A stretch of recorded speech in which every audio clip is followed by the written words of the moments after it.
15, 16, 17, 18, 19, 20. 21. Meron pa ba doon? Wala na, ayan. Ito pa. 22, ayan. 22 yung ating mga ibon dito, mga kabelo. Ayan, 22 pieces, ayan. So, hindi pa nga natin na ilalagay yung iba dito. Ayan. Hindi pa natin na ilalagay yung ilang ibon pa yun nandun. Ilang young bird. 3 young bird pa ang nandun, mga kabel. Bali, meron pa nga tayo sigurong 11. 11 sing-sing, mga kabel. 11 sing-sing sa North Race ko.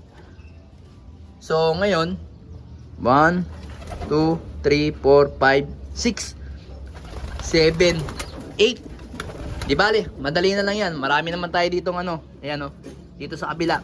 Marami tayo diyang paglalagyan. Kahit kulang yung box perch natin dito. Pero okay na okay lang yan, mga kabel. Ganun talaga, wala tayong magagawa. Marami tayo ilalaban ng North Race. Okay na okay lang yan. So yun, ito yung cancel natin, yung sa PUF, mga kabel. Pero, ang sabi nila, antabay daw kasi baka biglang magkakarera. Sabi ko nga, baka kung okay lang, kung cancel tayo ng Friday, Saturday basketing, Monday ang release. Ako tuloy-tuloy pa rin ang sistema ko, mga kabel. Yan, medyo talagang sinisipon-sipon pa ako. So, ito naman, itong BBC natin, isang BBC, 2 BBC, ayan, si Juana ng buhay ko, at saka ito, si Pili, yan. Yung mga yan, BBC, so, sabi ng BBC management, aantabayanan daw nila yung bagyo, baka daw pagdating ng Friday, magbago yung takbo ng bagyo. So, ang first lap pa lang naman natin is gumaka, mga kabel, So, yan.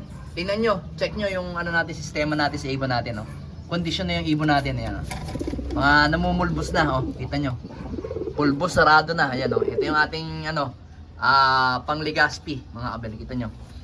Okay na. Ayan, Ready to fight na sila. Ito pa, Si Juana ng buhay ko. Ang tapang ni Juana pala, Ngayon ko lang na si Juana na matapang. Aray ko. Ayan, Ito si Juana ng buhay ko. Then, yun nga, mga kabel. Ito pa rin yung ating binibigay ngayong Webes. Hindi ako nagbabago ng sistema. Ayan. Probiotic pa rin. Yung probiotic ko, mga kabel, is hindi masyado matapang yung molasses. Ayan. Hindi matapang yung molasses natin dyan. Kaya, parang coffee mate. Parang coffee mate lang ibinibigay ko sa mga ibong ko, mga kabel. Ayan. Ang ganda ng mga young bird natin ngayon, mga kabel. Sana hari na walang mag-fly away sa mga ibon natin. So ngayon, yung itsura na yan is hindi pa naronda sa atin, mga kabel. Ayan. Papakawalan na lang natin yan. Pero sanay na sa atin yan. Hindi ko pa lang talaga napaparonda. Lang sila dyan, lipad-lipad lang dyan sila sa labas pero hindi sila naronda. Yan. Ito anak to ni Peter. So yun, sa mga nagtatanong, meron akong ina-out dito. Asan na yun? Ito mga kabel. Yan. Yung blue bar na yan, yan, Parang hindi ko na kasi siya mailalaro sa BBC, sa TGRC. Kasi masyado siyang bata. Possible ka, yan. PM nyo lang ako sa mga may nais ng ibon na to. Ayan. Alright. Subscribe!